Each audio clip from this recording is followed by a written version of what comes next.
Hello. ठीक है sir.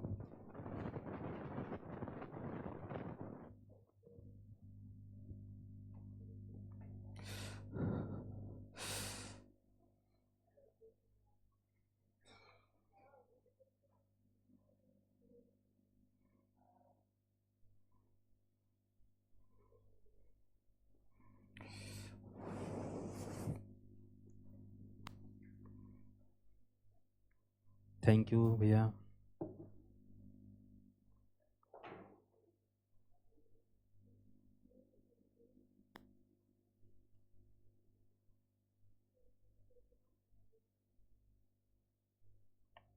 Start करें? हाँ,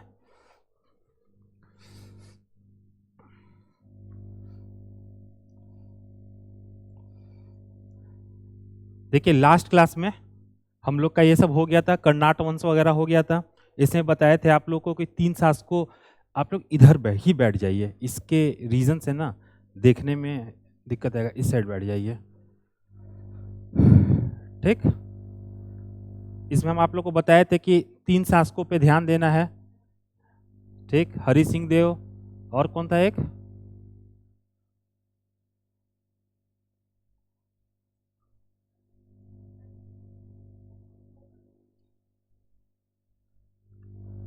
एक के समय एफएसटी का होता, एफएसटी बोल रहे सॉरी, एक के समय किसका आक्रमण होगा, बख्तियार खिलजी का आक्रमण होगा।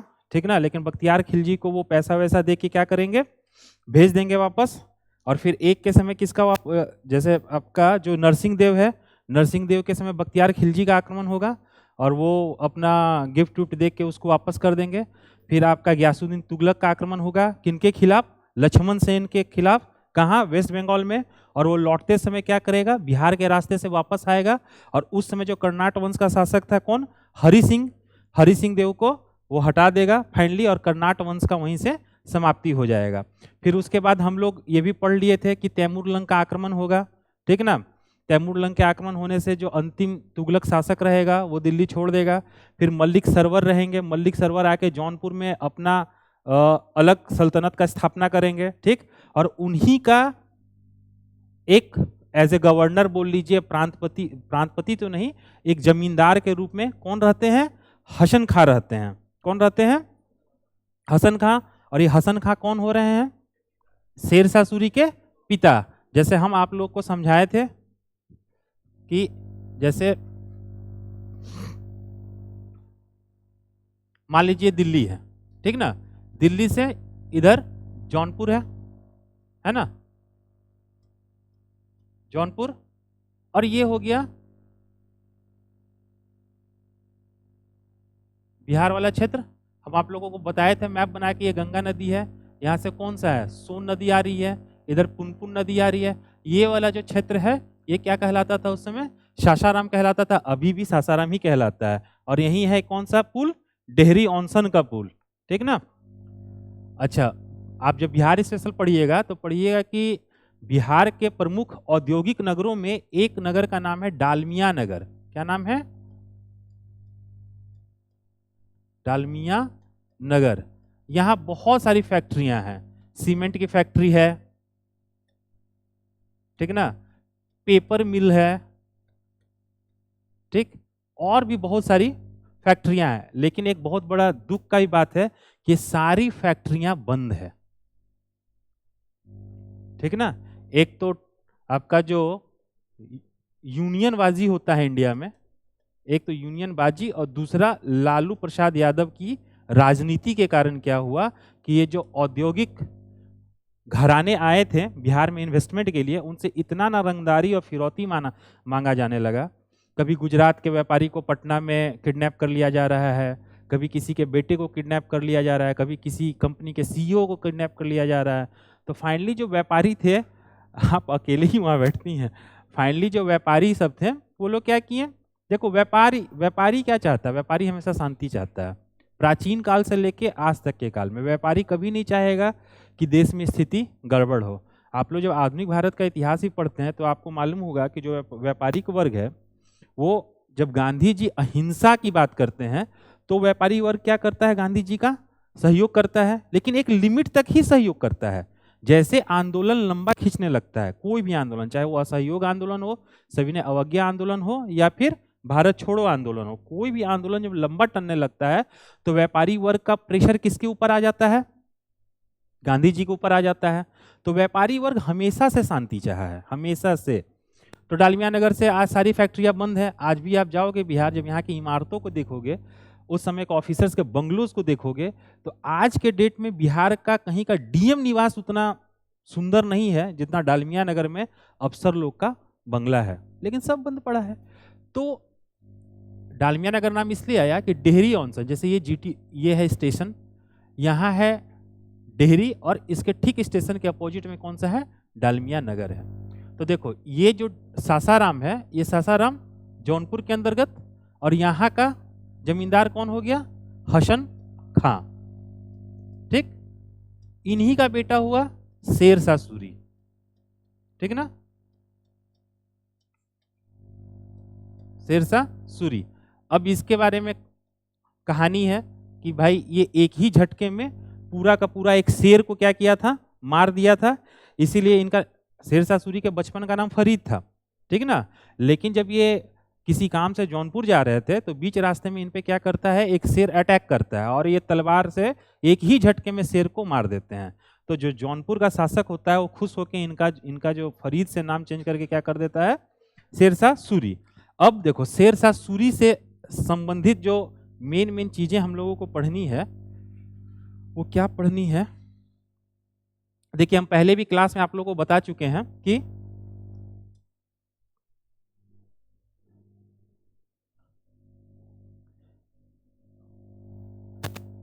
दो दिन पहले वाले क्लास में आप लोगों को जब बताए हैं कि जब बिहार की सत्ता पे शेरशाह सूरी काबिज होते हैं तो उस समय दिल्ली में कौन रहता है? दिल्ली में हुमायूं रहता है। कौन? हुमायूं। देखिए इस समय तक क्या होती है? मुगलिया सल्तनत की स्थापना हो चुकी होती है। मुगल सल्तनत का स्थापना कौन करता है? किस युद्ध के बाद? बाबर करता है। किस युद्ध के बाद? पानीपत के प्रथम युद्ध के बाद। किसके बाद? पानीपत का प्रथम युद्ध किसके किसके बीच हुआ था? जोर जोर से बोलिए, किसके किसके बीच हुआ था? किसके बीच? सिकंदर लोदी नहीं, इब्राहिम लोदी, ठीक ना, बाबर और इब्राहिम लोदी। देखिए आप लोग को पढ़े थे, गजनी जो है 17 बार आक्रमण किया था भारत पे, किया था ना, बाबर 5 बार किया था। देखिए ये सब फैक्ट बीपीएससी में पूछ देता है, ठीक। बाबर कितने बार किया था? अच्छा, इसके बाद आपको आगे एक और नाम मिलेगा, अहमद शाह अब्दाली, जो हम पढ़ाएंगे अभी, लेकिन यहाँ चूंकि ये 17 बार है या 5 बार है तो लिखवा दे रहे हैं उसको, अहमद शाह अब्दाली, ठीक ना। अहमद शाह अब्दाली कितने बार आक्रमण करता है भारत पे? 8 बार। कितने बार करता है? 8 बार। तो ये सब चीज पूछता है, ठीक ना। अहमद शाह अब्दाली भी 8 बार आक्रमण करता है भारत पे। नहीं, 5 बार वो भारत पे आक्रमण करता है टोटल। वो आप लोग को हिस्ट्री में पढ़ना है, आप लोग उसको देख लीजिएगा, टोटल 5 बार है, ठीक ना। उतना छोटा छोटा फैक्ट को हम बताएंगे तो हम 22 तारीख तक इसको कंप्लीट ही नहीं कर पाएंगे आप लोग का, ठीक। अब देखिए दिल्ली में कौन आके बैठ गया है? हुमायूं, ठीक ना, हुमायूं आके बैठ गया है। और इधर बिहार की सत्ता पे कौन है? शेरशाह सूरी, ठीक ना, शेरशाह सूरी। शेरशाह सूरी क्या करता है? बिहार को एक स्वतंत्र सूबा के रूप में इस पे शासन करना स्टार्ट कर देता है। क्यों? क्योंकि जब जौनपुर के शासक मरते हैं तो जौनपुर के शासक की जो विधवा रहती है उससे कौन शादी कर लेता है? शेरशाह सूरी कर लेता है, और बिहार का स्वतंत्र शासक बन बैठता है। तो हुमायूं आते हैं इसको डराने के लिए, बिहार पे कब्जा करने के लिए। तो दोनों के बीच में 2 युद्ध होता है, चौसा और कन्नौज, ठीक ना। कन्नौज को ही कहीं कहीं बिलग्राम भी लिखा रहता है। क्या लिखा रहता है? बिलग्राम। चौसा 1539, 1539, और ये 1540, ठीक ना। यहां से क्वेश्चंस आते हैं, अक्सर आते हैं बीपीएससी में। अब देखो 1540 के बाद क्या होता है? 1540 के कन्नौज और बिलग्राम के युद्ध के बाद क्या होता है कि शेरशाह सूरी के हाथ में बिहार तो रह जाता है, ठीक ना, पर दिल्ली का भी सत्ता जो है वो किसके हाथ में आ जाता है? शेरशाह सूरी के हाथ में आ जाता है। अब शेरशाह सूरी जो बिहार में सत्तासीन था, वो उठ के कहां चला जाता है? दिल्ली। एक युद्ध जीता और दिल्ली। जैसे आप लोग एक युद्ध जीतोगे और सीधा ऑफिसर, है ना, जनता से माई बाप हो जाएंगे आप लोग, यही कहा जाता है ना आप लोगों को, नहीं? अच्छा, ठीक। अब देखो शेरशाह सूरी जो है, हम आप लोग को लास्ट क्लास में ही बताए थे कि आगे अकबर को क्या बोला जाता है? महान बोला जाता है, अकबर द ग्रेट। अकबर कुछ कुछ ऐसी नीतियां लाया जो उसके शासन को क्या बना दिया? शाश्वत बना दिया, ठीक ना? उसकी नीतियों को क्या बना दिया? शाश्वत बना दिया। हमारे यहाँ नॉर्थ इंडिया में जो गंगा जमुनी तहजीब कहलाती है, उसका जो विकास हुआ वो सबसे ज्यादा अकबर के अंतर्गत में आया, अकबर के अंतर्गत हुआ। लेकिन अकबर के जितने भी प्रशासनिक सुधार हैं, ठीक ना, उसका पुरोगामी कौन ठहरता है? शेरशाह सूरी ठहरता है। वो सारे सुधार शेरशाह सूरी अपने शासनकाल में प्रारंभ कर चुका था। लेकिन आप लोग को मालूम है कि शेरशाह सूरी का शासनकाल बहुत संक्षिप्त रहता है, मात्र 5 वर्षों का रहता है, ठीक। और वो एक अग्न्यास्त्र चलाते समय क्या होता है, वो जो मतलब उसको चोट लग जाती है और उसी चोट से उसकी मृत्यु हो जाती है। तो इसीलिए जब आप लोग का सिलेक्शन हो तो माचो मैन बन के ढेर बंदूक और बम मत छोड़िएगा, ठीक है ना। बिहार के कुछ इसके पहले एक डीजीपी थे, उनको एक आंख से सुनाई नहीं, एक कान से सुनाई नहीं पड़ता था। कुछ वही आप लोग का पुलिस ट्रेनिंग में होता है ना, बीच बीच में आप लोग को फायरिंग रेंज ले जाता है, तो वहाँ कोई उनके बगल में ही कुछ छोड़ दिया था, बम वम कुछ छोड़ दिया होगा, उससे उनके कान का चदरा ही हिल गया था, ठीक ना। तो थोड़ा संभल के। तो बहुत अल्प शासन रहता है। अब देखो यहाँ हम लोग को मेन पढ़ना है शेरशाह सूरी के सुधार। क्या पढ़ना है? शेरशाह सूरी के सुधार। वो कौन कौन सा सुधार किया था? सबसे पहला आर्थिक क्षेत्र में देखें, आर्थिक क्षेत्र में देखो ये भूमि की पैमाइश करवाता है। भूमि की पैमाइश का मतलब समझते हो ना? भूमि का सर्वे करवाना, लैंड सर्वे करवाना, और उसके आधार पे टैक्स का निर्धारण करना। देखो वहां अलाउद्दीन खिलजी भी भूमि की पैमाइश करवाता है, ठीक ना, और फिर शेरशाह सूरी भी करवाता है। लेकिन शेरशाह सूरी और उसके अलाउद्दीन खिलजी के लैंड सर्वे में एक अंतर होता है। उसके पहले जरीब का यूज होता था। किसका यूज होता था? जरीब का। जरीब क्या होता था कि एक स्टैंडर्ड रस्सी होता था। जब रस्सी से खेत नापा जाता था तो रस्सी क्या होता है? भींग जाता है। जब भींगेगा रस्सी तो रस्सी सिकुड़ जाता है। रस्सी क्या होता है? सिकुड़ता है, वो टानता है अंदर की ओर। तो होता था क्या कि लैंड का एग्जैक्ट जो है लंबाई चौड़ाई में थोड़ा गड़बड़ी आ जाती थी, इससे मुकदमों की संख्या बढ़ती थी। शेरशाह सूरी क्या किया? भूमि की पैमाइश के लिए एक नया गज लाया, जिसको बोलते हैं सिकंदरी गज। क्या बोलते हैं? सिकंदरी गज, ठीक। इसके बारे में खाली जान लीजिए आप लोग कि सिकंदरी गज जो था 32 अंकों वाला था। कितना था? 32 अंकों वाला गज था, ठीक ना। अच्छा, और ये सिकंदरी गज की एक और खासियत क्या थी कि इसमें रस्सी के जगह सन के डंडे का यूज किया गया था। सन का डंडा आप लोग देखे हो? हम तो यहां लाके दिखा भी नहीं सकते हैं। सन का डंडा, सन क्या होता है? बेंत होता है। बेंत देखी हो? बेंत क्लास में मार डांट के लिए थोड़ी बेंत यूज होता है, मार के लिए बेंत यूज होता है। आप लोग क्लास में आप लोग कहीं मार वार नहीं खाए हो? बांस अलग हो गया, बेंत अलग हो गया। बेंत पतला होता है, जहां गुरुजी मारते थे ना बेंत से, हाँ, बेंत वही फिर बांस में कन्वर्ट हो जाता है। तो क्या कहते हैं? देखिए पूर्वांचल में उसको केन बोलते हैं। तो केन से कोई मार खाए हैं? नहीं खाए हैं? आप लोग बड़ा शरीफ हैं सब, गजब। तो इसमें क्या था? सन के डंडे का यूज हुआ था, ठीक। फिर देखो आर्थिक क्षेत्र में ही एक और देखो, आज जो आप रुपया देखते हो, रुपया, ये रुपया की शुरुआत सबसे पहले शेरशाह सूरी ही किए थे। आज जो आप हमारे यहाँ जो करेंसी का क्या नाम है? रुपया है। इस रुपया को कौन शुरू किया था? शेरशाह सूरी। और क्या था? चांदी का सिक्का था। कितना क्या था? चांदी का सिक्का। और इसका वजन कितना था? 176 ग्रेन। 176 या 178 ग्रेन था शायद, 176 या 178, 178 ग्रेन था। कितना था? 178 ग्रेन था वजन इसका। अभी भी आप जाओगे जब ना सुनार के दुकान में, आप लोग तो जाती ही रहती होगी, तो वहां अभी भी ये ग्रेन सब यूज होता है वर्ड, ठीक ना।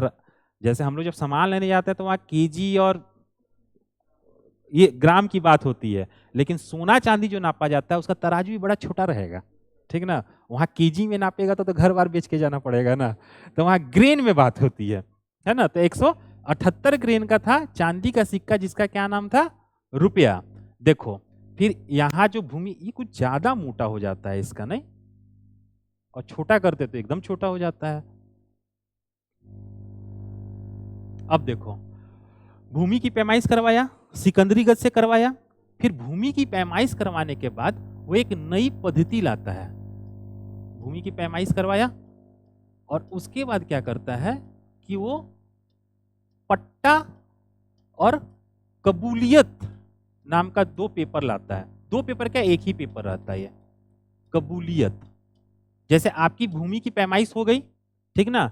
अब आपका भूमि में 4 फसल उपजता है, न कि 3 फसल उपजता है, न कि 2 फसल उपजता है, या कि वो भूमि बंजर है, ये सारा का डिटेल्स एक पेपर में लिख दिया गया। इसको क्या किया गया, कहा गया पट्टा।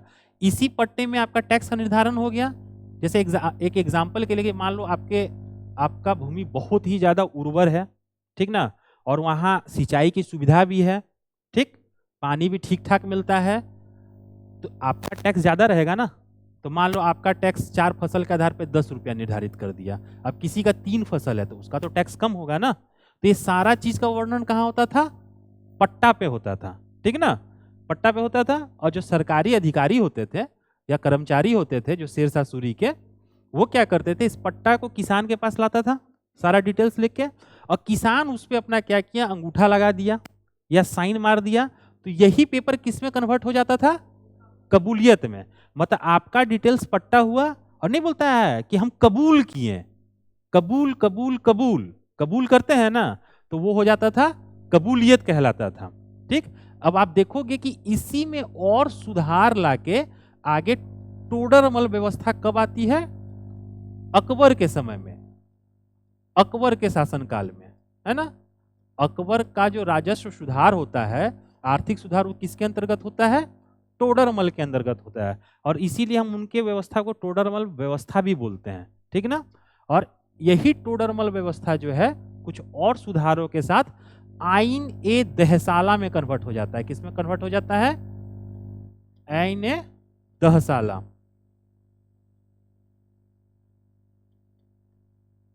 ठीक ना। टोडरमल नाम है, टोडरमल को टोडरमल ही बोलेंगे, ठीक ना। आइन ए दहसाला, आइन ए दहसाला को भी आइन ए दहसाला ही बोलेंगे इंग्लिश में, ठीक। देखो इसमें खाली क्या होता है कि यहां हर एक साल, प्रत्येक साल राजस्व का निर्धारण होता था। तो इससे क्या होता था कि सरकार को, सरकार यहाँ कहने का मतलब जो उस समय का शासक रहेगा, उसको बहुत ज्यादा मैन पावर और मनी पावर लगाना पड़ता था, क्योंकि हर एक साल अब जा रहा है सरकारी कर्मचारी, अब सबका खेत देख रहा है, ठीक ना, फिर मूल्य पता कर रहा है, मूल्य से उसको कैसिफाई कर रहा है। तो अकबर के समय क्या होता है कि 10 साल का प्रोडक्शन का एवरेज ले लिया जाता है, ठीक ना, और पिछला 10 साल के प्रोडक्शन का एक एवरेज निकाल लिया गया, और फिर पिछले 10 साल के जो प्रचलित मूल्य थे मार्केट में उनका एक एवरेज निकाल लिया गया। समझ में आ गया। तो आपका जैसे ये हुआ ना कि भाई इस बार फसल अच्छी थी तो 15 क्विंटल मेरे खेत में उत्पादन हुआ, लेकिन अगले साल फसल खराब हो गई, तो क्या हुआ कि भाई यहाँ 2 ही क्विंटल हो पाया, ठीक। तो यहाँ टैक्स निर्धारण का झंझट बना रहता था हर एक साल फसल के आधार पे। अभी टोडरमल व्यवस्था के तहत क्या किया गया कि एवरेज निकाल दिया गया 10 साल का, कि भाई किसी साल अगर बम्पर खेती भी हुई है तो हम आपसे ज्यादा टैक्स नहीं लेंगे, लेकिन किसी साल एकदम ही खेती नहीं हुई है तो भी ऐसा नहीं है कि हम छोड़ देंगे। अब वो राजा साहब का अलग है, उनका मूड हो गया माफ करने का तो माफ कर दें, वो बात अलग है, लेकिन 10 साल का एवरेज निकाल लिया जाता था प्रोडक्शन का और 10 साल का प्रचलित मूल्य का, इसी आधार पे टैक्स का निर्धारण कर दिया गया। समझ में आ रहा है। जैसे एवरेज आ गया मान लो 10 केजी, ठीक, और जो पिछले 10 साल का जो मूल्य का एवरेज है मान लो आ गया 1 आना पर केजी, ठीक। तो आपका कितना निर्धारित हो गया टैक्स, 10 आना निर्धारित हो गया ना। यही कहलाता था आइन ए दहसाला पत्ती, ठीक ना। समझ में आ गया।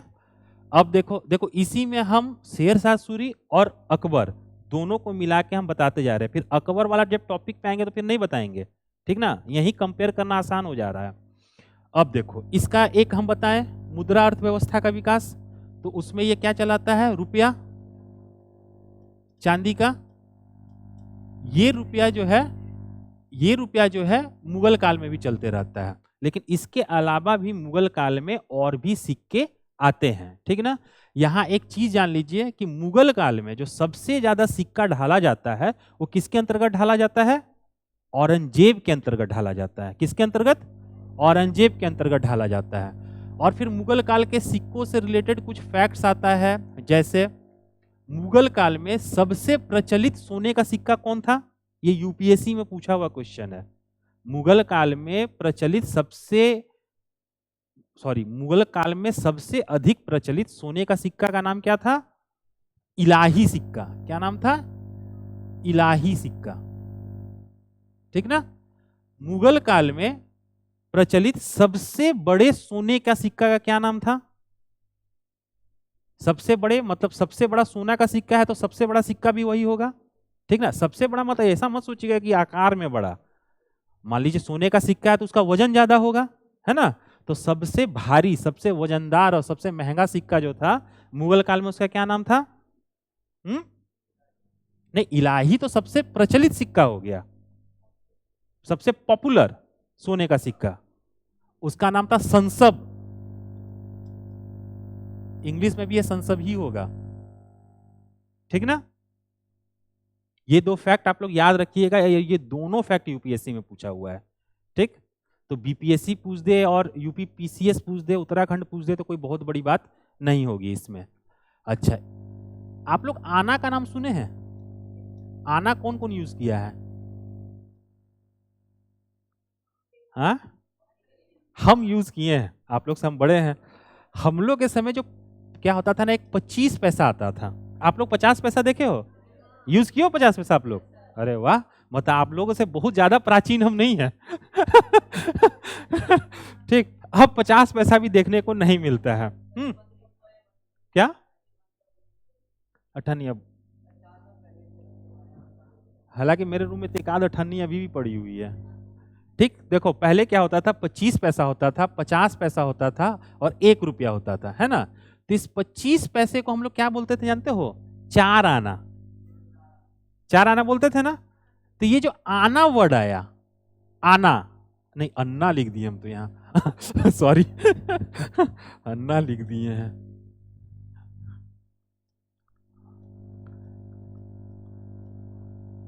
आना, 4 आना, 8 आना और 1 रुपया, यही बोला जाता था ना। तो ये जो आना चलाया था, ये आना वर्ड आया था, और ये सिक्का चलाया था कौन, शाहजहां। कौन चलाया था, शाहजहां, ठीक ना, ये याद रखिएगा।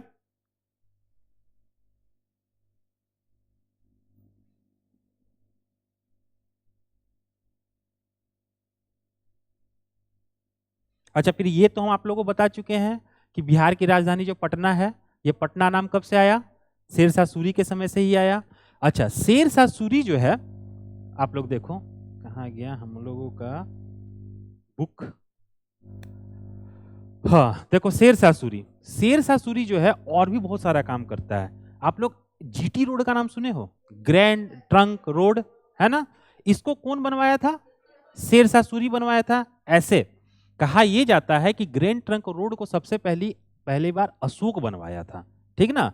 और शेरशाह सूरी क्या करवाया था, उसको रिपेयर करवाया था, मरम्मत करवाया था। लेकिन कहीं कहीं मतलब आपका ग्रैंड ट्रंक रोड के निर्माता के रूप में भी शेरशाह सूरी को ही जाना जाता है, ठीक।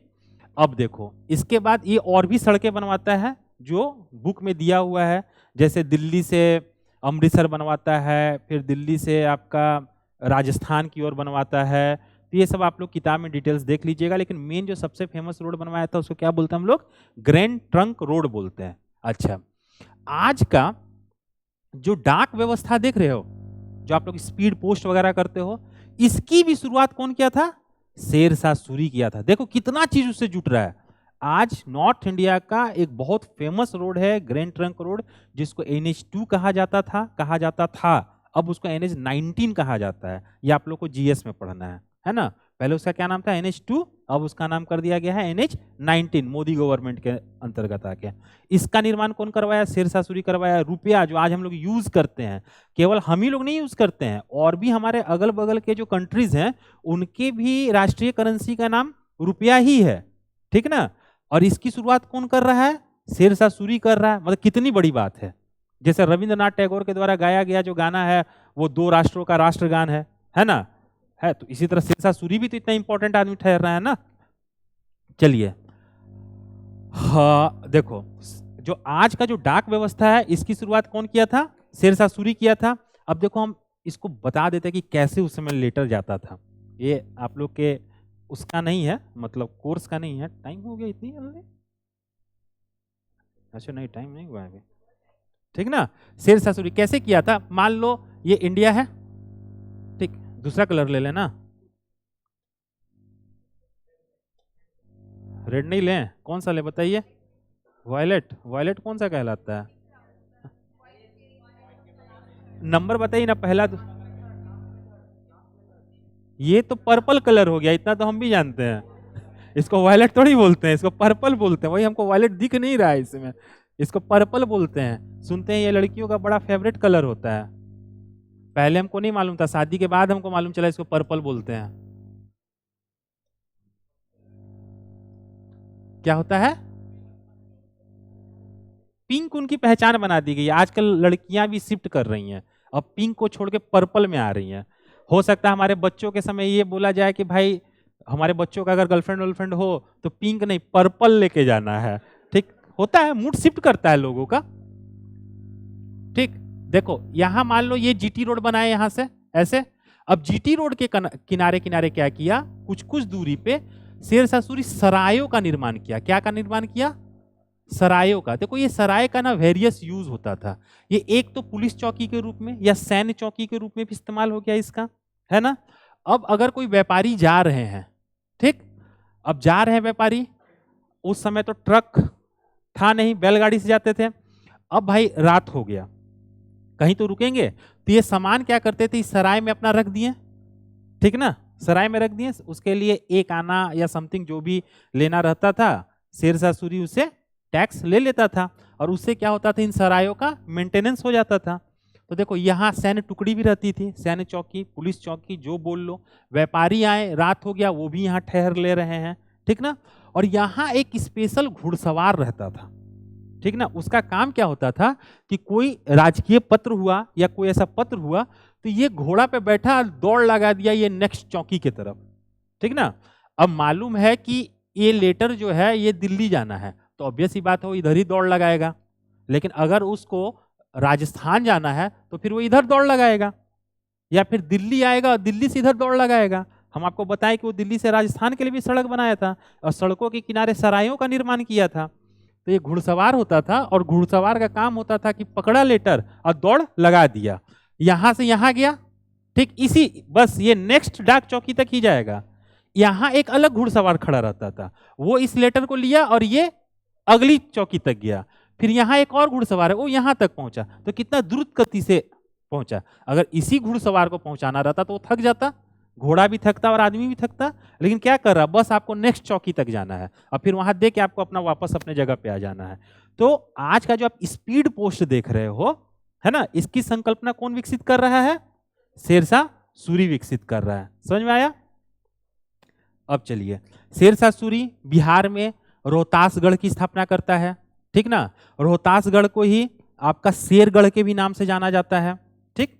अच्छा, इसका एक और स्थापत्य के क्षेत्र में अगर योगदान देखेंगे, स्थापत्य के क्षेत्र में, तो एक तो रोहतासगढ़ का किला, जिसको शेरगढ़ का भी किला कहते हैं। दिल्ली में पुराना किला आप लोग कभी गए हैं? दिल्ली के पुराना किला में किला एक कुहना नाम का मस्जिद है, ठीक ना। जब आप प्रगति मैदान वगैरह भी जाएंगे तो पीछे रोड से ही दिखता है एक गुंबद बड़ा सा 3 दिखता है ना, वो एग्जैक्टली चिड़ियाघर के पास वो किला एक कुहना मस्जिद है। उसकी भी स्थापना कौन किया था? शेरशाह सूरी किया था। और इसके स्थापत्य में सबसे बड़ा जो योगदान है या इसका जो सबसे बेहतरीन नमूना है, वो सासाराम में ना अपना मकबरा बनाता है। क्या बनाता है? मकबरा। अभी भी इस्लाम धर्म में ये रीति प्रचलित है कि आदमी क्या करता है, अपने मरने के पहले ही अपने मरने के लिए एक जमीन रख देता है, ठीक ना, और अपने बच्चों को बोल देता है कि बेटा देखो हम मरेंगे तो हमको यहीं दफना देना। हमारे जो स्कूल के प्रिंसिपल हैं सॉरी हैं उनका नाम मोहम्मद मकसूद आलम था। तो उनके जब एक बार घर गए तब उन्होंने दिखाया मुझे कि देखो बेटा ये जमीन जो है हम अपने उसके लिए, मतलब जहां हमको दफनाया जाएगा उसके लिए खरीदे हैं। तो हमको बड़ा स्ट्राइक किया कि हम लोग में अगर ये ख्याल भी आए किसी के जहन में तो हम लोग वो होने लगता है, अरे नहीं मरेंगे कहे, है ना। चाहे मान लो गार्जियन कभी ऐसा बोल दिया इमोशनल टच देने के लिए, जैसे आप बहुत बदमाशी कर रहे हो, पढ़ लिख नहीं रहे हो, तो देखना गार्जियन अक्सर बोलते हैं कि अच्छा जब तक मेरी जिंदगी है तब तक तो बेटा हम खिलाएंगे ही, जब आंख मूंद लेंगे तो देखना अपना क्या करोगे। एक इमोशनल देते हैं गार्जियन कि नहीं बच्चों पढ़ो, इस टाइप से बोलते हैं ना। तो उस समय भी हम लोग को फील होता है कि नहीं नहीं गार्जियन ऐसा बोल रहे, यार ऐसा नहीं होना चाहिए, थोड़ा पढ़ लेते हैं। 2-3 दिन आदमी पढ़ता है गार्जियन जब इस इमोशनल फ्लो देता है तो। लेकिन इस्लाम धर्म में अभी भी क्या रीति है कि आदमी अपने मृत्यु के बाद के लिए एक जमीन खरीद के पहले ही रख दिया है। तो वही जमीन, ये परंपरा पहले से चली आ रही है।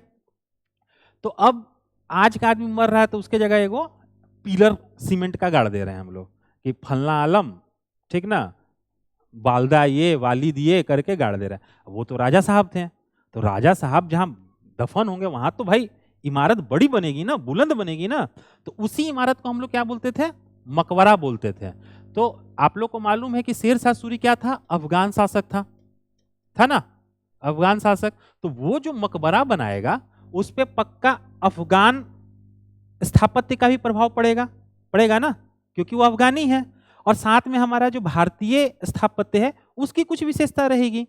जैसे जब मुगल हैं, मुगल जब कोई स्थापत्य बनाएंगे तो उनका क्या होगा, तुर्क वाला थोड़ा सा स्थापत्य का प्रभाव पड़ेगा और हमारे इंडिया वाला का भी प्रभाव पड़ेगा। तो इसी टाइप से इसका जो मकबरा है, इसकी सबसे बड़ी खासियत क्या है, ये अष्टकोणीय है। कितनी है, अष्टकोणीय। ये अक्सर पूछता है, यूपीएससी में भी पूछता है, अष्टकोणीय मकबरा है। और ये अष्टकोणीय जो स्थापत्य शैली है यहाँ कहाँ प्रचलित थी, अफगान में प्रचलित थी। इसी को आगे आके अकबर के समय में चेंज किया जाएगा और अकबर के समय में एक नई पद्धति आएगी। बोलते बोलते हम ना अक्सर गलत लिख देते हैं, ध्यान रहता है बोलने पे, ठीक। अकबर के समय एक आती है चार बाग पद्धति। क्या आती है, चार बाग पद्धति। चार बाग पद्धति में क्या होता था कि देखो ध्यान से देखना, जो ये मकबरा बनाया था शेर शाह सूरी, तो वो क्या है, बीच में है और उसके चारों तरफ ना तालाब है ना। आप जब कभी सासाराम जाओगे या फोटो में नेट पे कहीं भी देखना, चारों तरफ तालाब है और बीच में उसका क्या है, मकबरा है जो अष्टकोणीय है, ठीक। अब अकबर जब आता है तो चार बाग पद्धति लाता है। इसमें क्या होता है कि जो मेन बिल्डिंग है वो बीच में रहेगी और चारों तरफ क्या रहेगा, गार्डन रहेगा। क्या रहेगा, गार्डन रहेगा। इसी को हम लोग क्या बोलते हैं, चार बाग पद्धति, ठीक। जैसे ताजमहल जो है, ताजमहल क्या है, चार बाग पद्धति में ही बना हुआ है। नहीं, चार बाग पद्धति जो है आपका अकबर के समय में ये प्रचलित हुआ है, चार बाग पद्धति, ठीक। उसका इनिशियल रूप माना जाता है। जैसे आपका देखिए स्थापत्यों में जो संगमरमर लगाया जाता है, ठीक। तो हुमायूं का टॉम का भी जो ऊपर का जो वो है, क्या बोलते हैं उसको, गुंबद, वो क्या है, संगमरमर का है, ठीक। उसके बाद आप देखोगे कि जो नूरजहां का जो पिता था एतमद दौला का जो मकबरा है आगरा में, उसको भी हम लोग क्या बोलते हैं, ताजमहल का पूर्वगामी बोलते हैं। वो भी पूरा संगमरमर का बना हुआ था। लेकिन भारत में जो संगमरमर का मतलब स्थापत्य कला में संगमरमर का जो पूर्ण उपयोग स्टार्ट होता है वो किसके काल से माना जाता है, शाहजहां के काल से माना जाता है। किसके काल से माना जाता है, शाहजहां के काल से माना जाता है, ठीक। अब हम लोग आगे बढ़ते हैं, आगे बढ़े ना। तो शेर शाह सूरी मर ही गए शेर शाह सूरी तो मर गए, जो प्रशासनिक सुधार था हो गया। उसके बाद उनका बेटा आएगा इस्लाम शाह, ठीक ना। उसके बाद क्या होता है कि जो सूर सत्ता होती है वो कमजोर पड़ने लगती है, ठीक। और फिर आपको मालूम होगा कि 1555 में सरहिंद के युद्ध के द्वारा सरहिंद के युद्ध के बाद हुमायूं क्या करता है, अपनी सत्ता वापस ले लेता है। लेकिन जो बिहार है, बिहार में अफगान शासक बने रहते हैं, ठीक ना। और बिहार में अफगानों को कौन संगठित करता है, ताज खां करारानी। क्या कौन संगठित करता है, ताज खां करारानी। उसके बाद फिर सुलेमान खान करारानी होते हैं, फिर दाऊद खां करारानी होते हैं। तो अब हम लोग बात करेंगे दाऊद खां करारानी पे, ठीक है ना। नहीं, इतना आप लोग को नहीं याद करना है, आप लोग को बस इसमें दो चीज याद कर लेना है कि शेर शाह सूरी के मरने के बाद बिहार में अफगानों को कौन संगठित करता है, ताज खान करारानी, ठीक ना। ये याद रहेगा, ताज खान करारानी, ये आपके बुक में भी लिखा हुआ है, ठीक। स्टोरी सुन लेंगे तो बुक आप लोग को जल्दी याद होगा। ताज खां करारानी होता है। अब देखो हुमायूं आ गया, हुमायूं 1556 में मर भी जाते हैं, मर जाते हैं ना, सीढ़ियों से गिरते हुए, ठीक ना। और इसी के बारे में एक इतिहासकार लिखते हैं कि वो जिंदगी भर लड़खड़ाता रहा और अंततः लड़खड़ा के ही गिर के मर गया। जैसे मोहम्मद बिन तुगलक के बारे में बर्नी लिखते हैं कि अंततः प्रजा को राजा से और राजा को प्रजा से मुक्ति मिल जाती है। देखो बर्नी कहीं कहीं ना कुछ ज्यादा लिख देते हैं, हमको लगता है, ठीक। जैसे मुबारक शाह खिलजी के बारे में लिख देते हैं कि वो नंगे होके दरबार में आ जाता था। हमको नहीं लगता है पर्सनली कि कोई राजा इतना भी, मतलब मे भी, अब वो देखे होंगे मालूम नहीं भाई, अब इतिहासकार वही है तो उन्हीं की बात माननी होगी, ठीक है ना। लेकिन ऐसा नहीं, आप लोगों को नहीं ऑकवर्ड फील हो रहा है कि भाई भारत का मतलब राजा है और न्यूड होकर राज दरबार में आ जाएगा। अरे उसको दरबारी उरबारी भी तो रोकेगा कि राजा साहब रुकिए, कहाँ जा रहे, कपड़वा पहनना भूल गए हैं आप, रुकेगा ना भाई, गजब बात है। हमको लगता है कि बर्नी को वैल्यू नहीं दिए होंगे इन लोग, इसीलिए कुछ कुछ लिख दिया इन लोगों के बारे में। चलिए अब हम लोग कहाँ आए थे, हुमायूं लड़खड़ाते हुए मर जाते हैं। उसके बाद आपको मालूम होगा कि मुगल सल्तनत पे कौन सत्तासीन होता है, हुमायूं के बाद अकबर होता है। हुमायूं के बाद हुमायूं कैसे हो जाएगा, हुमायूं तो मर गया, ठीक। कौन होता है, अकबर होता है। किस युद्ध के द्वारा होता है, पानीपत के दूसरे युद्ध के द्वारा होता है। 1556 में किसके किसके बीच होता है पानीपत का दूसरा युद्ध, अकबर और हेमू के बीच में होता है। अब चलो, अब आपको मालूम होगा कि जब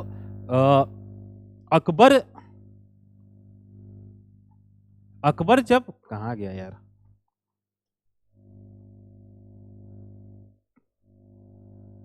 मगर अब यहां एक चीज देख लो, अब हम लोग कहां घुस रहे हैं, मुगल कालीन बिहार में घुस रहे हैं। इसके पहले हम लोग कहां थे, सल्तनत कालीन बिहार में थे, है ना, सल्तनत कालीन बिहार में।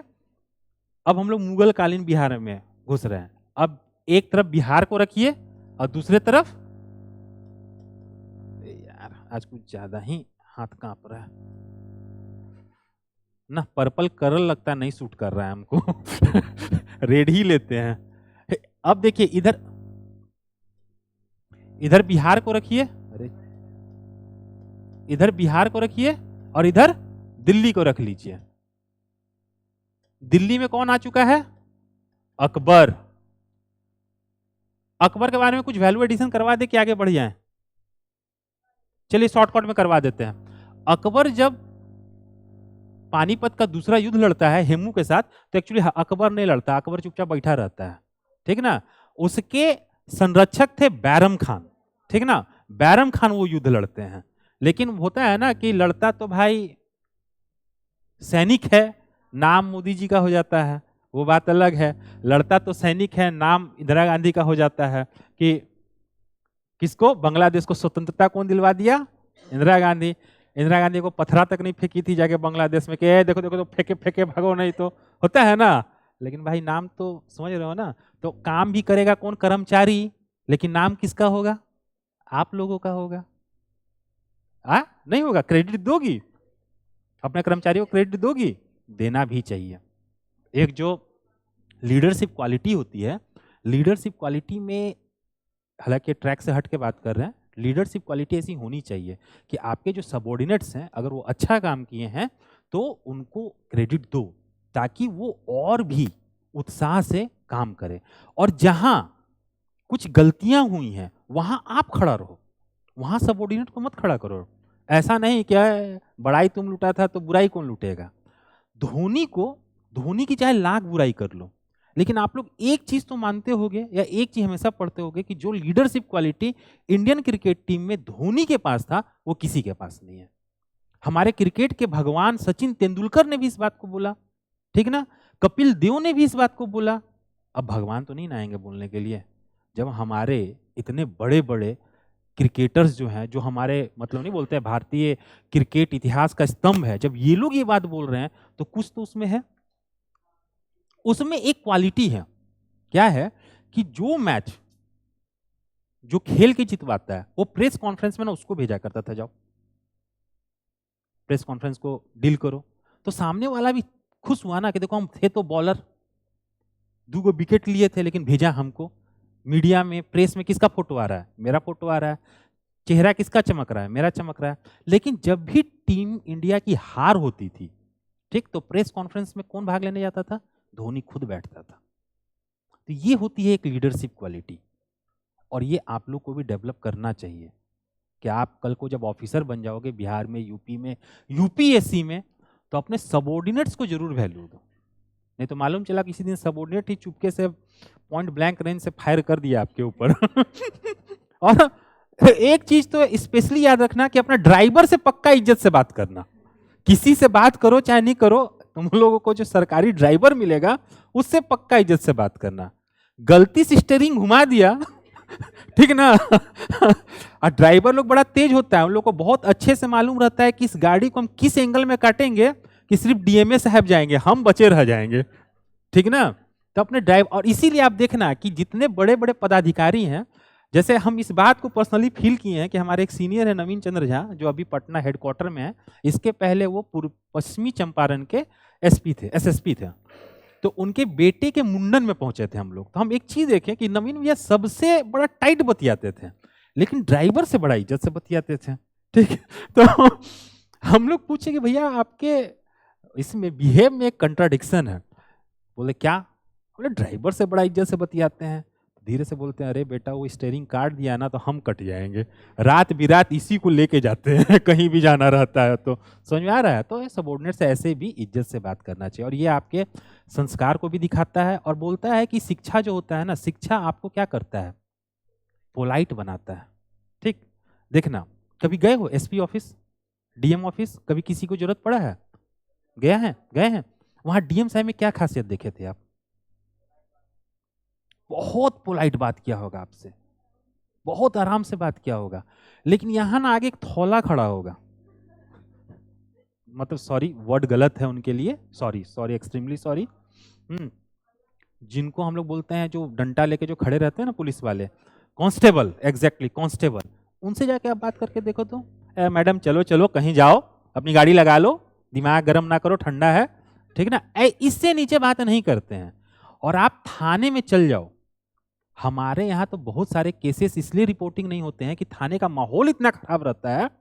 थाना में जाओ, हम लिटरली बता रहे हैं कि हमारे एक दोस्त के भैया का ट्रांसफर हुआ था हमारे एरिया में, तो वो बोला था भाई भैया से जाके मिल लेना। गए तो थाना में, जबकि हम अपराधी नहीं हैं, ठीक, फिर भी थाना घुस रहे हैं, तो वैसे करके देख रहे हैं, जो डंटा उंटा लिए रहेगा ना इसे। अरे हम लोग पढ़ने लिखने वाला लड़का है भाई, हम लोग थोड़ी लंपट हैं। बड़ा टेंशन हो। तो वो गए थे पेट्रोलिंग में, तो छोटा बाबू बैठा हुआ था, पूछता है, एगो बोला उसको कि देखिए बड़े बाबू से मिलने आए हैं, बड़े साहब से। हाँ भेजो। अब वो है लंबा चौड़ा, भाई हम स्टार्ट हो नहीं रहे, खत्म हो जा रहे हैं, और वो स्टार्ट हो रहा है तो मतलब हाँ खत्म ही नहीं हो रहा है, उसको तो एक तो ऐसे करके देखना पड़ रहा है। हाँ किस काम से आयो? बोले मेरी जवान कांप रही है, एकदम सच बता रहे। वो पहला थाना में हम लात रखे थे और लास्ट रखे हैं, उसके बाद हम गए भी नहीं है कभी। क्या काम है? तो मिलना था। क्यों मिलना था? वो क्या है? मिलना था, कुछ तो काम होगा।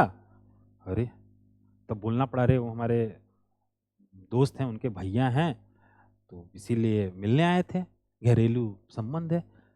तो वही आदमी का फिर बॉडी लैंग्वेज चेंज होता, अच्छा बैठिए, अरे दो रे सर को ठंडा पानी दो, सर के रिलेटिव हैं।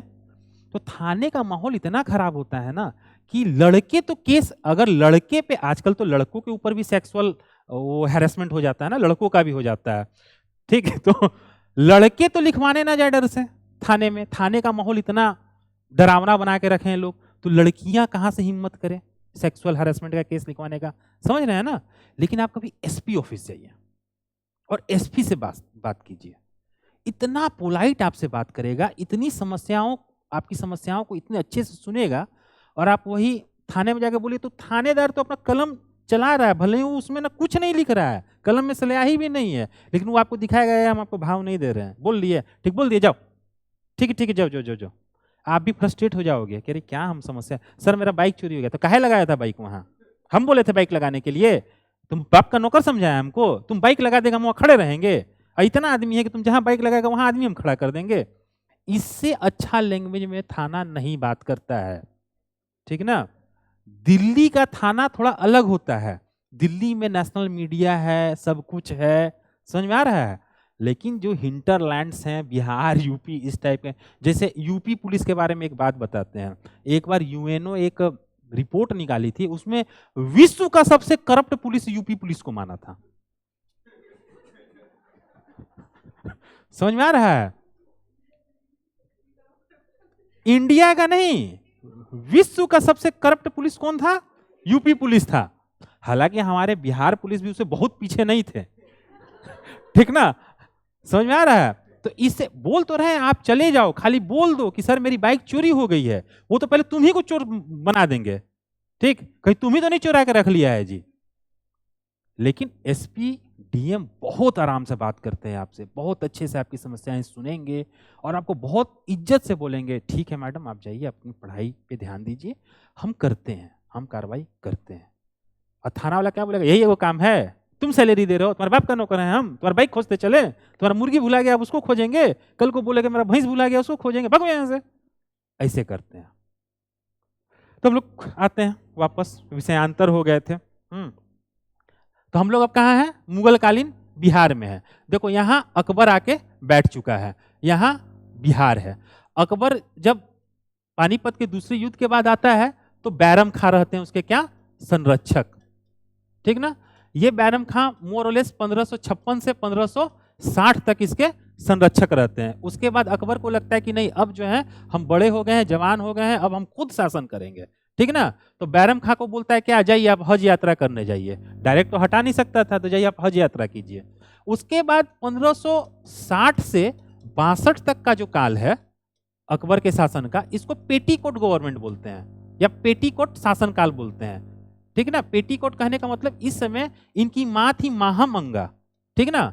माहम अंगा का क्या था, शासन में, प्रशासन में बहुत ज्यादा हस्तक्षेप था और ये जो भी बात सुनता था माहम अंगा के कहने पे ही किया करता था। तो इसको क्या बोलते हैं हम लोग, पेटीकोट काल बोलते हैं। अच्छा, अकबर से रिलेटेड कुछ कुछ चीजें जो अक्सर बीपीएससी में पूछती है, यूपी पीसीएस से पूछता है कि 1562 में वो दास प्रथा का उन्मूलन किया था। किस चीज का, युद्धबंदियों को जो दास बना दिया जाता था उसका उन्मूलन किया था। 1563 में एबोलिएशन ऑफ पिलग्रिमेज टैक्स, तीर्थ यात्रा कर का समाप्त कर दिया था। वो तीर्थ यात्रा कर को, एबोलिशन ऑफ पिलग्रिमेज टैक्स, जो पिलग्रिमेज मतलब आप लोग जैसे है ना बनारस जा रहे हैं तो पहले टैक्स दीजिए, उसको भी हटा दिया। और 1564 में ये क्या करता है, मास्टर स्ट्रोक खेलता है, जजिया कर को समाप्त कर देता है ना। हम हिंदू हैं और वो मुसलमान हैं, इस चीज में इस जजिया का बहुत बड़ा योगदान था। और ये मास्टर स्ट्रोक खोलता है जजिया कर की समाप्ति के बाद। और इसके बाद एक और मास्टर स्ट्रोक खेलता है वो, जब राजपूत शासकों को उनकी खुद की जागीर जो है वो वतन जागीर के रूप में देना स्टार्ट कर देता है ना। पहले क्या था कि जो भी सबऑर्डिनेट शासक थे, जैसे मान लो अकबर गया और एमपी को जीत लिया, ठीक ना। तो एमपी को जीत लिया तो एमपी के राजा को ना बोला कि ठीक है आप शासन कीजिए, ठीक ना, आप राजा बने रहिए, टैक्स हमको दीजिए। लेकिन इसका ट्रांसफर कहां कर देता था, महाराष्ट्र। ये राजा तो हैं लेकिन इनको महाराष्ट्र का सूबेदार बना दिया, ठीक ना। तो ये अपने क्षेत्र से तो कट गए ना। हम जो हैं अगर हमको रिवोल्ट करने का मन भी आएगा तो हम अपने झारखंड में करेंगे, क्योंकि वहां हमको 10-20 आदमी पहचान रहा है, यहाँ कौन पहचान रहा है हमको, समझ में आ रहा है। तो इस कोई रिवोल्ट ना करे इसलिए क्या करता था कि उनकी नियुक्ति जो करता था वो दूर दराज के क्षेत्रों में करता था। लेकिन राजपूत शासकों को वो क्या करता था कि उनकी खुद की जागीर भी जो है वतन जागीर के रूप में दे देता है, ठीक ना। अब अकबर से रिलेटेड और देख लेते हैं कि वो 1575 में इबादत खाना की स्थापना किया था, मालूम होगा आप लोगों को। इबादत खाना 1578 में क्या करता है, इस इबादत खाना को सभी धर्मों के लिए खोल देता है ना। इबादत खाना क्या था कि इबादत खाना में अकबर जब फ्री टाइम में रहता था तो बैठ के इन विषयों पे चर्चा करता था कि अच्छा अल्लाह हैं तो कैसे हैं, अल्लाह की कौन सी बात मानी जाए, भगवान हैं तो कैसे हैं, है ना। तो यहाँ क्या हुआ कि उसको ये फीलिंग आया कि हर एक जो स्कॉलर है ना वो अपनी ही बात मनवाना चाहता है, कोई किसी की बात को सुनने को तैयार नहीं है। तो क्या करता है 1578 में इसको सभी धर्मों के लिए खोल देता है। तो आपको मालूम हुआ कि जैन संत वंत भी आते हैं, उनको भी बुलाता है, उनसे भी वो ज्ञान की प्राप्ति करता है, ठीक ना। फिर 1579 में एक महजरनामा जारी करता है। कौन करता है? अकबर। अभी महजरनामा क्या है आप लोगों को मालूम है? हालांकि ये यहाँ का विषय नहीं है लेकिन कंसेप्चुअल है, इसीलिए हम थोड़ा सा स्पीड में समझा दे रहे हैं आप लोग को, ठीक। महजरनामा क्या है? देखो महजरनामा है, बताओ कोई महजरनामा क्या है? आप लोग हिस्ट्री में तो पढ़े होंगे ना जी। महजरनामा क्या है कि अगर किसी धार्मिक विषय पे मतभेद हो जाए या एक से अधिक मतों का मत प्रचलित हो जाए, ठीक, तो चूंकि हम बादशाह हैं तो हमको ये अधिकार है कि उसमें से कोई एक मत को हम क्या बोले कि यही सही मत है। समझ में आ रहा है? बस यही था महजरनामा। अगर धार्मिक विषय, कहां से आवाज आई आपसे? अच्छा इधर से। अगर धार्मिक विषय पे एक से अधिक मत प्रचलित हैं और उनमें क्या है आपस में द्वेष है, तो बादशाह होने के नाते उसके पास ये स्वतंत्रता है कि वो किसी एक मत को सर्वांगीण मत घोषित कर दे, है ना। कि राजा को लगा कि नहीं ये रास्ता तो सही है तो यही रास्ता क्या हो जाएगा, सर्वांगीण मत हो जाएगा, कि यानी कि पूरे साम्राज्य के लोग इसी चीज को सही मानेंगे। यही क्या था? महजरनामा था। फिर आप लोग को मालूम होगा ये मनसबदारी व्यवस्था भी स्टार्ट करता है ना। मनसबदारी व्यवस्था का सबसे फेमस जो कैरेक्टरिस्टिक क्या था कि ये दो भागों में बटा था, जात और सवार। जात क्या होता है? जो उस व्यक्ति का अपना पर्सनल जो औहदा होता है, रेपुटेशन होता है और वेतन होता है, सैलरी होता है, उसको शो करता था। और सवार कि उस आदमी को कितने सैनिकों को, सवारों को मेंटेन कर, घुड़सवारों को मेंटेन करना है, कितने घुड़सवार को अपने अंदर रखना है। जैसे मान लो हम हो गए सैनिक, मतलब सॉरी हम हो गए मतलब थोड़ा बड़ा अधिकारी, ठीक। तो अरे मानने में क्या जाता है, मान लो हम हो गए, मान लो तो हमको मिला, हम मनसबदार हैं तो हमको दिया दो ठो चीज, जात और सवार। तो जात वाले में लिखा गया कि आपको जो है 1000 रुपया सैलरी मिलेगा, और सवार वाला में बोला कि आपको जो है 100 घुड़सवार अपने अंदर में रखने होंगे। समझ में आ रहा है? यही था मनसबदारी व्यवस्था। देखो हालांकि मनसबदारी व्यवस्था पे तो सेपरेट एक क्लास चलता है, तो यहाँ तो हम लोग उसको नहीं चला सकते हैं, है ना, कि कैसे क्या अंतर था सामंतवाद में, ठीक, इक्तादारी व्यवस्था में और मनसबदारी व्यवस्था में। आप लोग एक काम करो, इसको होमवर्क लिख लो, ठीक। और ये आप लोगों से जीएस में भी पूछा जाता है और यूपीएससी का तो फेवरेट क्वेश्चन है ये सब चीज। हालांकि अब नहीं आता है, पहले आया करता था। हिस्ट्री ऑप्शनल वालों को तो बहुत डीपली इसको पढ़ना रहता है, लेकिन आप लोग इसको एक बार घर से करके लाना कि सामंतवादी प्रथा, इक्तेदारी प्रथा और मनसबदारी प्रथा में क्या अंतर है बेसिक, और इसमें सबसे ज्यादा गतिशीलता किसके अंतर्गत है ना। चलो हम यहाँ आप लोग को क्लू दे देते हैं कि सबसे ज्यादा जो गतिशीलता है वो किसके अंतर्गत है, मनसबदारी व्यवस्था के तहत है, ठीक है ना। फिर ये जो मनसबदार थे इनको भी 3 भागों में बांटा जाता था, मतलब उनके ओहदे के हिसाब से। जैसे एक होता था तुम्हारा सबसे पहला वाला मनसबदार कहलाता था, दूसरा अमीर कहलाता था, ठीक, और एक अमीर उम्दा कहलाता था। क्या कहलाता था? अमीर उम्दा। जो 2500 मनसब से ज्यादा जिनको मिलता था उसको क्या बोलते थे हम लोग? अमीर उम्दा कहते थे, ठीक। ये सब जीएस का चीज है। चलिए आगे हम लोग बढ़े। तो हाँ, अब मेन चीज पे आते हैं। ये तो बैकग्राउंड हो गया, इतना बैकग्राउंड समझ में आ गया। अकबर के बारे में वैल्यू एडिशन हो गया ना। इससे ज्यादा अकबर के बारे में कुछ पूछता भी नहीं है बीपीएससी में। जो अकबर से रिलेटेड मेन चीज है वो हम आप लोग को बता दिए। अब देखो यहां है अकबर। क्या अकबर बर्दाश्त करेगा कि बिहार की सत्ता में कोई स्वतंत्र अफगान शासक बैठा हो? और अफगान क्या थे? अफगान जो थे मुगलों के विरोधी बने हुए थे। तो बर्दाश्त करेगा कभी अकबर? नहीं ना करेगा। तो अकबर क्या कर, अच्छा उस समय यहां कौन है? दाऊद खां करारानी है। शेरशाह सूरी तो मर चुके हैं ना, दाऊद खां करारानी। अब अकबर क्या करता है कि इस दाऊद खां करारानी के अगेंस्ट में सैन्य टुकड़ी भेजता है। ठीक। और अकबर का जो बिहार का अभियान है ये करीब करीब 1574 से 1580 तक चलता है। ठीक है ना, 1574 से 1580 तक चलता है। 1576 में मोर और लेस वो बिहार पे कब्जा कर लेता है।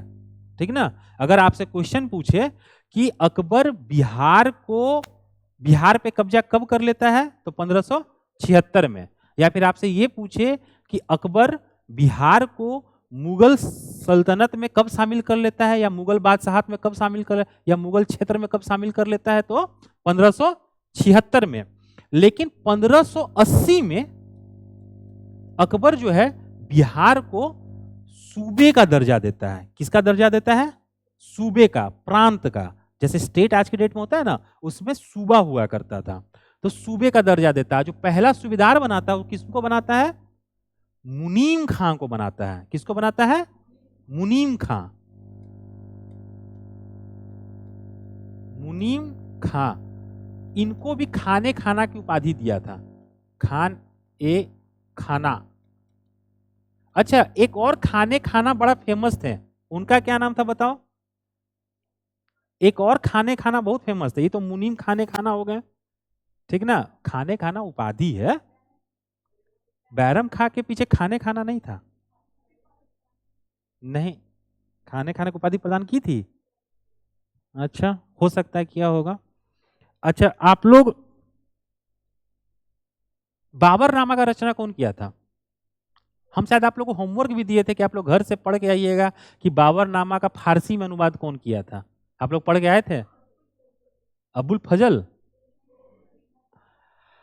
बाबरनामा बाबर खुद लिखा था, तुर्की भाषा में लिखा था। बाद में इसका फारसी अनुवाद अब्दुल रहीम खाने खाना ने किया था। और ये हम आप लोग को होमवर्क दिए थे आज से 5-6 दिन पहले। अब हमको समझ में आ रहा है कि आज जो हम होमवर्क दे रहे हैं ये तो प्रॉपर मेंस का आंसर है, जो कभी आप लोग करके नहीं लाइएगा।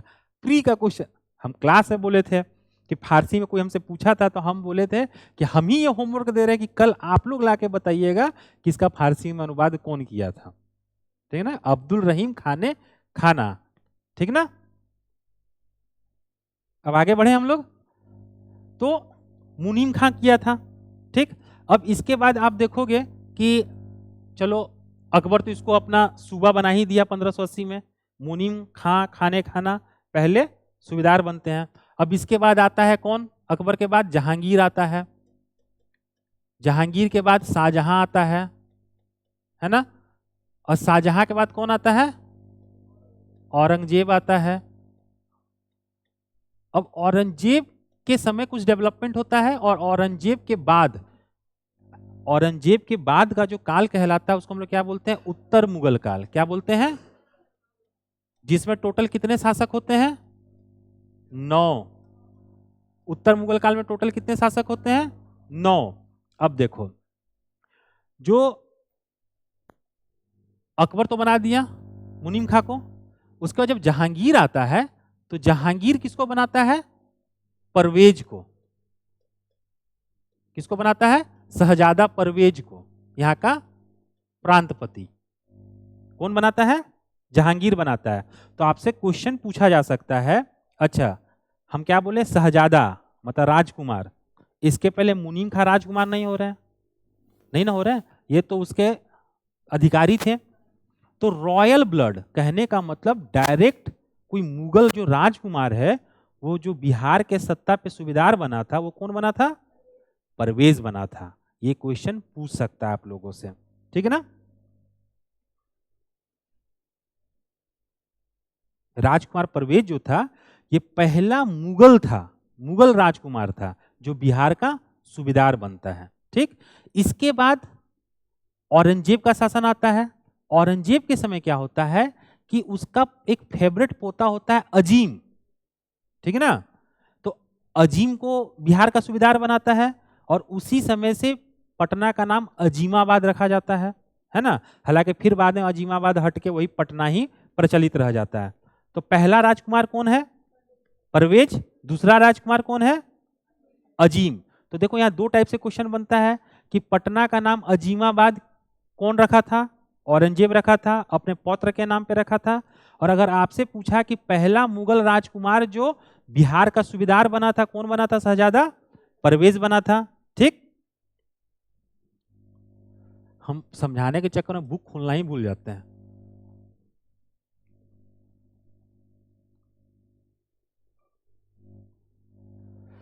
हाँ, अच्छा, फिर अकबर के समय देखो मुनीम खां तो बनते ही बनते हैं सूबेदार। अकबर के समय एक बहुत फेमस आदमी भी बिहार का सूबेदार बनता है, उसका नाम क्या रहता है बताइए? राजा मान सिंह। कौन बनते हैं? राजा मान सिंह। वो सबसे फेमस सूबेदार रहते हैं, बिहार में आके बहुत सारा वो सुधार भी करते हैं, ठीक है ना, वहाँ के राजस्व व्यवस्था में और भी कुछ कुछ में बहुत ज़्यादा सुधार करते हैं। ठीक, अब देखो औरंगजेब भी खत्म हुआ, अब कौन आएगा? बिहार के इतिहास में किसको पढ़ना हम लोग को? आपको मालूम होगा कि औरंगजेब के बाद उत्तर मुगल काल प्रारंभ हो जाता है। अच्छा, उत्तर मुगल काल में कौन कौन शासक हुए थे? कौन कौन बताएगा? बताइए कौन कौन से हुए हैं?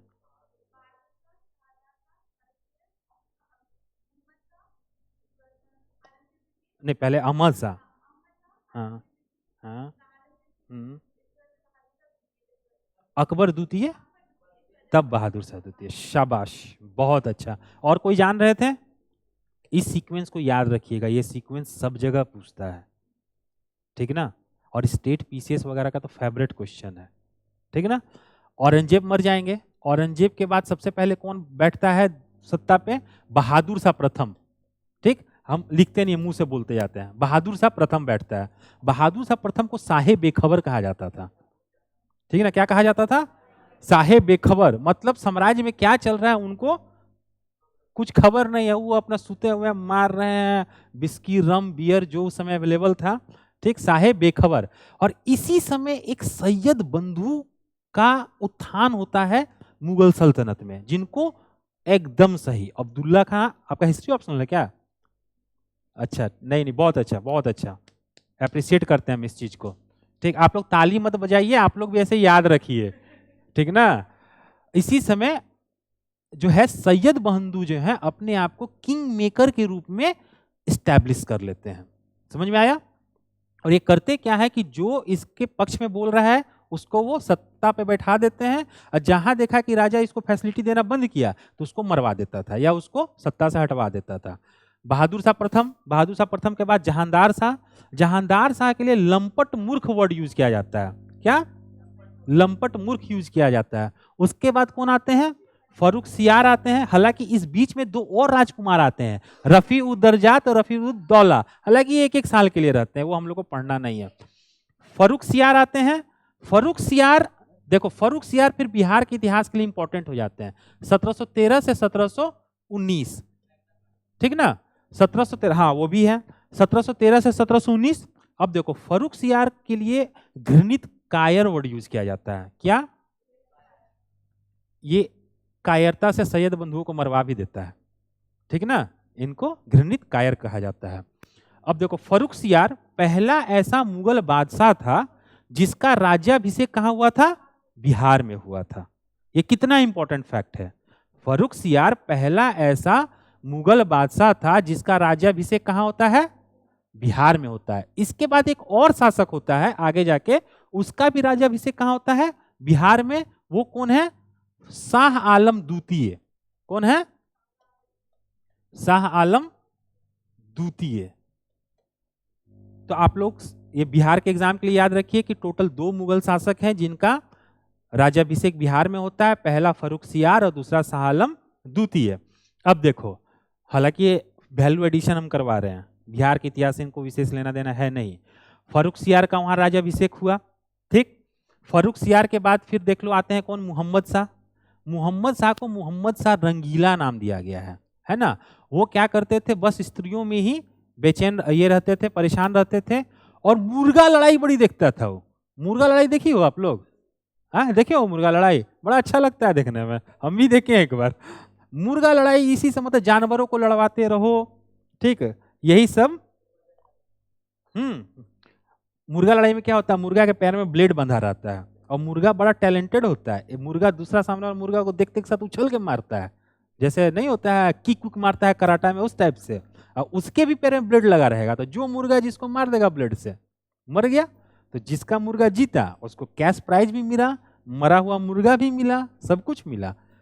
ये झारखंड में स्पेशली जो आदिवासी बेल्ट होता है, वहां आज के भी डेट में साउथ इंडिया में भी मुर्गा लड़ाई बहुत फेमस लड़ाई है, लोग बहुत इंटरटेन करते हैं इसको। तो मोहम्मद शाह के समय, मोहम्मद शाह रंगीला बोलते हैं, मोहम्मद शाह के समय एक बहुत बड़ा जो घटना है वो क्या है, 1739 में नादिर शाह का आक्रमण, ठीक है ना। किसका? नादिर शाह का आक्रमण। कहाँ होता है? दिल्ली पे होता है। और जब वो वापस लौटता है दिल्ली से, तो क्या करता है कि अपने झोला में तख्ते ताउस को बांध लेता है, ठीक, और कोहिनूर हीरा को भी लेके चला जाता है। और वही ये कौन तख्ते ताउस और कोहिनूर हीरा है? ये तख्ते ताउस वही है जो कौन बनवाया था? शाहजहां बनाया था। तख्ते ताउस को पीकॉक थ्रोन बोलते हैं, इंग्लिश में क्या बोलते हैं? पीकॉक थ्रोन, मयूर सिंहासन ही बोलते हैं। इसको कौन लेके चल जाता है? नादिर शाह लेके चला जाता है। किससे जुड़ा हुआ है? मोहम्मद शाह से जुड़ा हुआ है, ठीक। फिर मोहम्मद शाह के बाद अहमद शाह आते हैं, ठीक ना। ये सब आप लोग लिस्ट हम बता ही दिए, आप लोग देख लीजिएगा। अब इसमें मध्यकालीन बिहार में कुछ विशेष बच नहीं जाता है। हाँ, इसमें एक चीज क्या बचता है, जो चीज बचता है ना, अब वो कल बताएंगे हम आप लोगों को, नेक्स्ट क्लास का टाइम हो गया। देखो इसमें होता क्या है कि आपको औरंगजेब के समय ही जो बिहार बंगाल है, इस क्षेत्र की जो सूबेदारी है, सॉरी दीवान, मुर्शिद कुली खां को बनाया जाता है। किसको बनाया जाता है? मुर्शिद कुली खां को। और उसी का वंशज आगे जाके आएगा अलीवर्दी खां, ठीक ना। और अलीवर्दी खां का बेटा कौन होगा? सिराजुद्दौला होगा, जिसके काल में, हाँ बेटा, उसके सबसे छोटी बीबी से जो बच्चा हुआ था वो था सिराजुद्दौला। और वही सिराजुद्दौला के समय 1757 का पलासी का युद्ध होगा, ठीक ना। 1757 में पलासी का युद्ध होगा, जिसके बाद अंग्रेज जो है बंगाल पे काबिज हो जाएंगे। और 1757 के युद्ध के बाद 1764 का बक्सर का युद्ध होगा, जिसके बाद वो निर्विरोध जो है भारत की सत्ता जो है मोरलेस किसके हाथ में आ जाती है? अंग्रेजों के हाथ में। और ये घटनाक्रम शुरू कहां से हो रहा है? औरंगजेब के समय, जब वो किसको दीवान बनाता है? मुर्शिद कुली खां को बनाता है। उसी का वंशज अलीवर्दी खां आएगा, अलीवर्दी खान का बेटा कौन आएगा? सिराजुद्दौला। तो ये चीजें अब हम कल आप लोगों को बताएंगे, ठीक ना। आज की सेवा यहां समाप्त हुई।